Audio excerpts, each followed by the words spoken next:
ఖమ్మం నగరం Velugumatla revenue village లో తీవ్ర ఉద్రిక్తత చోటు చేసుకుంది. ఆక్రమణదారులు ప్రైవేటు యజమానులకు మధ్య ఘర్షణ తలెత్తింది. తమ భూముల్లో ఏర్పాటు చేసుకున్న ఆవాసాలను ఖాళీ చేయాలని డిమాండ్ చేస్తున్నారు భూ యజమానుల అనుచరులు. భూదాన్ భూముల్లో ఆవాసాలు ఏర్పాటు చేసుకున్నామంటున్నారు నిరుపేదలు. ఇరు వర్గాల మధ్య తీవ్ర ఘర్షణలు తలెత్తింది. ఈ నేపథ్యంలో పలువురి తెరలు పగిలిన ఆ సందర్భానికి సంబంధించి విజువల్స్ మీరు చూస్తున్నారు. దీంతో అక్కడ కొంతమందికి తీవ్ర రక్తస్రావం అయింది. విజువల్స్ మీరు చూస్తున్నారు. ఈ కథనం మిమ్మల్ని కాస్త కలవరపరచవచ్చు. అయితే మిమ్మల్ని కలవరపాటు గురించిన ఆర్టీ ఉద్దేశం కాదు, కానీ ఇటువంటి కథనాలు చూసినప్పుడు కాస్త కలవరపాటు గురయ్యే అవకాశం ఉంటుంది. కాబట్టి దీనికి సంబంధించి తగిన జాగ్రత్తలు తీసుకోని చెప్పి ఆర్టీవీ సూచించడం జరుగుతుంది. ఆ డిస్టర్బింగ్ విజువల్స్ మీరు చూస్తున్నారు. కాస్త కాషియస్గా ఉండవలసిందిగా కూడా ఆర్టీవీ విజ్ఞప్తి చేయడం జరుగుతోంది. భారీగా చేరుకున్నారు పోలీసులు. అక్కడికి పరిస్థితిని అదుపులోకి తీసుకొచ్చేందుకు ప్రయత్నిస్తున్నారు. ఆ విజువల్స్ మీరు చూస్తున్నారు. ఒక్కసారి అక్కడ తాజా పరిస్థితిని తెలుసుకునే ముందు ఇంతకీ ఏం జరిగింది అక్కడ అనేది చూద్దాం.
రేపు పొద్దున ఈ నలుగురు కనపడరు అన్నట్టు. ఏంటంటే కరెంట్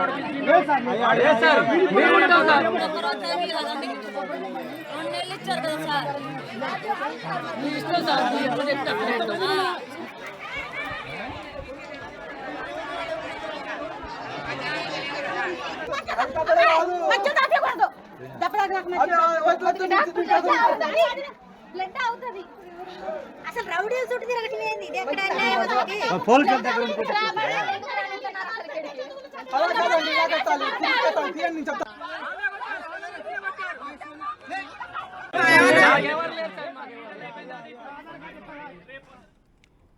రైట్, అక్కడ పోలీసులు చేరుకున్నారు. పరిస్థితిని అదుపులోకి తీసుకొచ్చేందుకు ప్రయత్నం చేస్తున్నారు.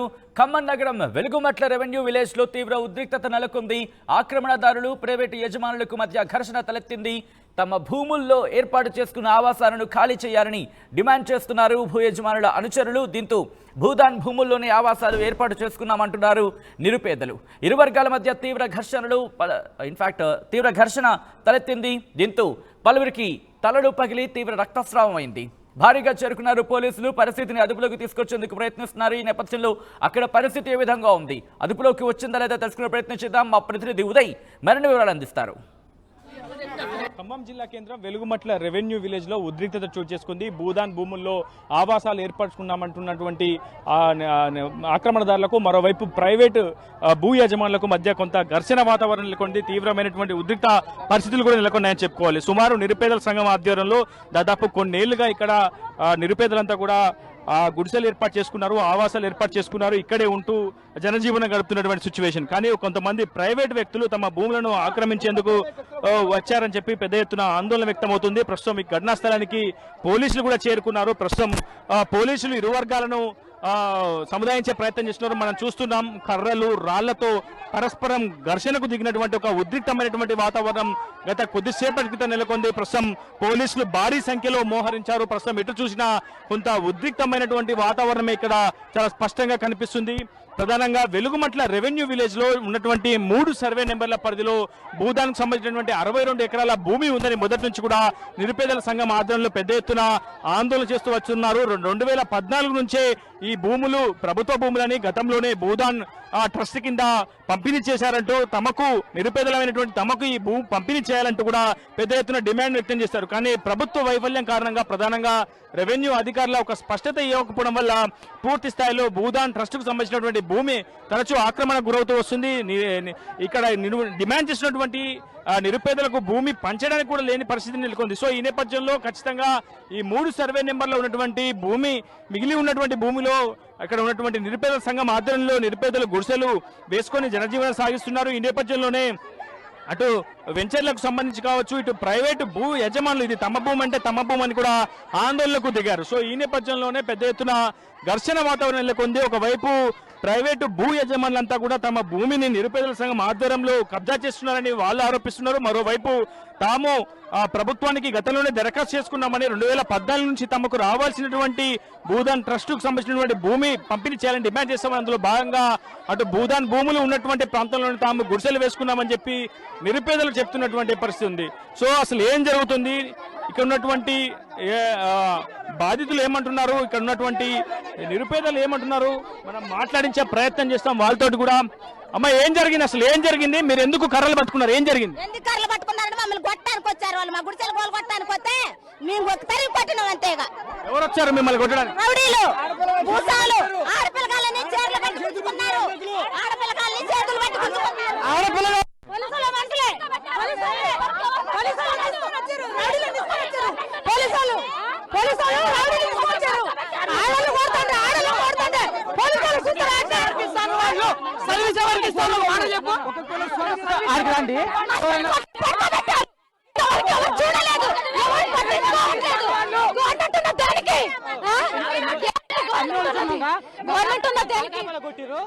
అమ్మా ఏం జరిగింది, ఏం జరిగింది అమ్మా, ఏం జరిగింది, మీరు ఎంతకాలంగా ఇక్కడ ఉన్నారు?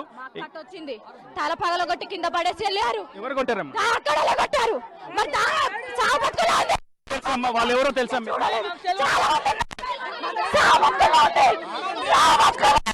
ఘర్షణకు సంబంధించినటువంటి పరిస్థితి ఇక్కడ ఉద్రిక్త పరిస్థితి నెలకొందని చెప్పుకోవాలి. ఒకవైపు ప్రైవేటు భూ యజమానులు తమపై దాడి చేశారు, రాళ్లతో కొట్టి చంపేందుకు ప్రయత్నం చేశారని చెప్పేసి పెద్ద ఎత్తున ఇక్కడ డిమాండ్ చేసినటువంటి పరిస్థితి కనిపిస్తుంది. మరోవైపు కొంతమంది గాయాలు కూడా, తీవ్రమైనటువంటి గాయాలు కూడా, ఈ రక్తస్రావం కూడా అయినటువంటి పరిస్థితి అయితే కనిపిస్తుంది. ప్రస్తుతం మనం ఇక్కడే వెలుగుమట్ల రెవెన్యూ విలేజ్ పరిధిలో పూర్తిగా గుడిసెలు వేసుకొని నివాసం ఉంటున్నటువంటి ప్రాంతంలో ప్రస్తుతం మనం ఉన్నాం. ఇక్కడ కొంత ఉద్రిక్తటువంటి పరిస్థితి నెలకొందని చెప్పుకోవాలి. ఒకవైపు నిరుపేదల సంఘం ఆధ్వర్యంలో తాము ఎంతో కాలంగా పోరాడుతున్నామని, ఇక్కడే పూర్తిగా గుడిసెలు వేసుకొని తాము బ్రతికిడుస్తున్నామని చెప్పి ఇక్కడ ఉన్నటువంటి ఆశ్రయం పొందుతున్నటువంటి వ్యక్తులంతా కూడా చెప్తున్నారు.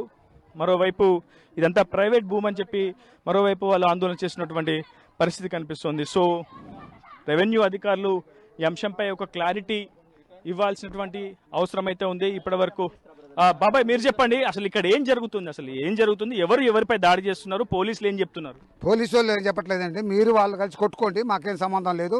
భూమి అయితే ఆయనది బిక్సాన్ దామోదర్ది అంటాడు. బిక్సాన్ దామోదర్ది కాదు, ఇది 62 ఎకరాల 7 గుంటల భూమి మాకు భూదాన బోర్డు ఇచ్చింది. 2013లో అప్లికేషన్ పెట్టుకుంటే 2014లో 18 మందికి 1800 మందికి ప్రొసీడింగ్ ఇచ్చింది. ఇప్పుడు మేము ఇక్కడ 10 సంవత్సరాలు బట్టి ఉంటున్నాం. మొదటి నుంచి కూడా నిరుపేదల సంఘం ఆధ్వర్యంలో శాంతి భద్రతలకు విఘాతం కల్పిస్తున్నారని, గ్రామీణ నిరుపేద సంఘాల ఆధ్వర్యంలో ఎక్కడ పడితే అక్కడ గుడిసెలు ఏర్పాటు చేసుకుంటున్నారని, ప్రైవేటు భూ యజమానులను కూడా ఇబ్బందులకు గురి చేస్తున్నారని చాలా పెద్ద ఎత్తున ఆరోపణలు వినిపిస్తున్నాయి. సో అసలు మీకు రెవెన్యూ అధికారులు కానీ, కలెక్టర్ కానీ, ఆర్డీఓలు కానీ మీరు సంప్రదించినప్పుడు ఏం చెప్తారంటే తేలుస్తామని నానబెడుతున్నారు అంతే తప్ప. ఈ రోజు కూడా కలిసినాం, ఈ రోజు కూడా కలెక్టర్ గారిని కలిస్తే నేను దాని పరిశీలనలో ఉన్నా, పరిశీలన చేస్తామా మీరు ఓపిక పట్టండి అన్నాడు. ఈ రోజు తక్షణం పోయి కలిసి వచ్చినాం. అంటే మీరు చెబుతున్నటువంటి ఆ ప్రైవేట్ వ్యక్తులు ఎవరైతే ఉన్నారో మాకు హైకోర్టు ప్రొటెక్షన్ ఉంది, న్యాయస్థానం మాకు అంగీకార పత్రం ఇచ్చింది, ఖచ్చితంగా ఇది తమ భూమి అని గుర్తించిందని హైకోర్టు ప్రొటెక్షన్ ఆర్డర్తోనే వచ్చామని చెప్తున్నారు. పోలీసులు ఇప్పుడు ఎవరికి మద్దతు ఇస్తున్నారు? ఇరు వర్గాల్లో 2 వర్గాలకి వాళ్ళకే సపోర్ట్ ఇస్తున్నారు. వాళ్ళకే సపోర్ట్ చేస్తున్నారు, వాళ్ళకే సపోర్ట్ చేస్తున్నారు. ఆర్డర్ అయితే మట్టుకు అది షేకు ఆర్డర్ చూసిండు కలెక్టర్ గారు కూడా చూసి, ఇదేం కాదమ్మా మీకు, మీరు కూడా వేసుకోవచ్చు, అది ఫేవర్గా వాళ్ళకి ఎట్లా వచ్చింది అంటే మీ పక్క నుంచి వాదన లేదు, మీరు వేయలేదు కాబట్టి వాళ్ళకి వచ్చింది, మీరు కూడా వేసుకోవచ్చు అంటే మేము కోర్టులో వేసినాం సార్. కోర్టులో ప్రతివాదనలు జరుగుతున్నప్పుడు అంటే ప్రతివాదనలు జరగనప్పుడు అంటే మీకు నోటీస్ అసలు ఇష్యూ అవ్వలేదా? రాలేదు, మా నోటీస్ ఏం పంపలేదు, నోటీసులు కూడా రాలేదు, వచ్చిన గోపి మనకు రాలేదు. మీ కాపీస్ ఎక్కడ ఉన్నాయి? మీ కాపీస్ మీకు సంబంధించినటువంటి భూదాన్ ట్రస్ట్ బోర్డు నుంచి మీకు వచ్చినటువంటి కాపీస్ ఎక్కడ ఉన్నాయి? అథారిటీ కాపీస్ ఇప్పుడు ఇగో కొన్ని ఉన్నాయి, చూపించండి. ఓకే, ఉన్నంత వరకు చూపించండి. ఎస్, ఈ ఆర్డర్ యొక్క సారాంశం ఏంటి? ఈ ఆర్డర్ యొక్క సారాంశము పేదలకు 100 గజాల భూమి ఇచ్చాము, ప్రొసీడింగ్ ఇచ్చాము, వీళ్లకు నీళ్లు కరెంటు అన్ని వసూలు కల్పించమని గౌరవ హైకోర్టు వారిని మేము ఆశ్రయిస్తే 6 ఆర్డర్లు ఉన్నాయి. అయినా కానీ ఈరోజు వరకు వసతులు కల్పించకపోగా జాప్యం చేస్తూ ఇక్కడ నివసిస్తున్నాం. ఇది భూదాన్ బోర్డు ట్రస్ట్ బోర్డు నిరుపేదల కయాలు ఆ రోజున ఇస్తే వాళ్ళు అన్యాక్రాంతం చేస్తే వాళ్ళకు రద్దు చేసి మాకు ఇచ్చింది. ఇది సంవత్సరంలో ఇచ్చింది, మీకు ఇచ్చినట్టు ఉన్నటువంటి ఆధారాలు 2014 ఏప్రిల్ 19 మీ దగ్గర ఉన్నటువంటి ఆధారాలు ఏమైనా ఉన్నాయా? చాలా స్పష్టంగా అడుగుతున్నాను మరోమారు. ప్రొసీడింగ్లు ఉన్నాయి, ఆర్డర్లు ఉన్నాయి, ప్రొసీడింగ్లు ఉన్నాయి, లేఅవుట్లు ఉన్నాయి. ఒకసారి చూపించండి. ఎస్, ప్రస్తుతం వీళ్ళంతా కూడా గ్రామీణ నిరుపేదల సంఘం ఆధ్వర్యంలో ఇక్కడ గుడిసెలు వేసుకొని ఆశ్రయం పొందుతున్నారు కొన్ని ఏళ్లుగా. వాళ్ళు చెప్తున్నటువంటి విధానం ప్రకారం, సమాధానం ప్రకారం ఖచ్చితంగా తమకు భూదాన్ ట్రస్ట్ బోర్డు ద్వారా ఇక్కడ ఉన్నటువంటి నిరుపేదలందరికీ కూడా ప్రతి ఒక్కరికి, ప్రతి కుటుంబానికి 100 గజాల వరకు వాళ్ళ ఆశ్రయం పొందేందుకు పూర్తి స్థాయిలో హైకోర్టు అనుమతులు, భూదాన్ ట్రస్ట్ బోర్డు అనుమతులు కూడా ఇచ్చిందని చెప్పి ప్రధానంగా వాళ్ళు చెప్తున్నారు. మరోవైపు కొంతమంది ప్రైవేట్ యజమానులు ఇక్కడ వెంచర్లుగా ఏర్పాటు చేసేందుకు, రియల్ ఎస్టేట్ వెంచర్లను డెవలప్ చేసేందుకు పూర్తి స్థాయిలో ప్రభుత్వ సహకారం కోరుతూ బడా లీడర్ల మద్దతుతో వీళ్ళందరినీ కూడా ఇక్కడ నుంచి పూర్తిగా గెంటివేసే ప్రయత్నం చేస్తున్నారని గ్రామీణ నిరుపేదల సంఘం ఆరోపిస్తుంది. ఏదేమైనప్పటికీ ఒక స్పష్టమైనటువంటి సమాధానం ప్రభుత్వం నుంచి రావాల్సి ఉంటుంది. రెవెన్యూ శాఖ మంత్రి సొంత జిల్లాలోనే ఇలాంటి పరిస్థితులు కొంది ఎన్నో ఏళ్లుగా ఇక్కడ గ్రామీణ నిరుపేదల సంఘానికి, మరోవైపు ఇక్కడ ఉన్నటువంటి ప్రైవేటు భూ యజమానులుగా చెప్పుకున్నటువంటి వ్యక్తులకు పెద్ద ఎత్తున ఘర్షణ వాతావరణం ఏర్పడుతుంది. ఇప్పటికైనా ఈ సమస్య పరిష్కారం కోసం ప్రభుత్వం కృషి చేయాల్సినటువంటి అవసరం ఉంది. జిల్లా కలెక్టర్ కూడా ఇక్కడికి వచ్చి అసలు బౌండరీస్ పూర్తి స్థాయిలో చేసి, ఒకవైపు భూదాన్ భూమి దాదాపు 62 ఎకరాలు ఉంది, ఆ భూమికి హద్దురాయి పాతాల్సి ఉంటుంది, ఖచ్చితంగా ఆ బౌండరీని చూడాల్సి ఉంటుంది, దాన్ని సబ్ డివిజన్ చేయాల్సి ఉంటుంది, ప్రతి 100 గజాలకు కూడా సబ్ డివిజన్ చేయాల్సి ఉంటుంది, వాళ్ళకి నివాస హక్కు పత్రాలు కల్పించాల్సి ఉంటుంది. నిజానికి దారిద్ర్య రేఖకు దిగువ ఉన్నటువంటి ప్రతి కుటుంబానికి కూడా ప్రభుత్వం తమ వంతు బాధ్యతగా ఉచితంగా భూ పంపిణీ చేస్తామని మొదట్లో కూడా చెప్పింది. కానీ ప్రస్తుతం ఎన్నో ఏళ్లుగా పోరాటం చేస్తున్నటువంటి గ్రామీణ నిరుపేదల సంఘం పేరిట పోరాటం చేసినటువంటి వ్యక్తులకు కావచ్చు, ఆ సమూహానికి ఇంకా న్యాయం అయితే దక్కలేదు. ఒకవైపు ఇక్కడ రియల్ కారిడార్ అంటే ఖమ్మం జిల్లా కేంద్రంగా చాలా పెద్ద ఎత్తున రియల్ మాఫియా పడగ విప్పి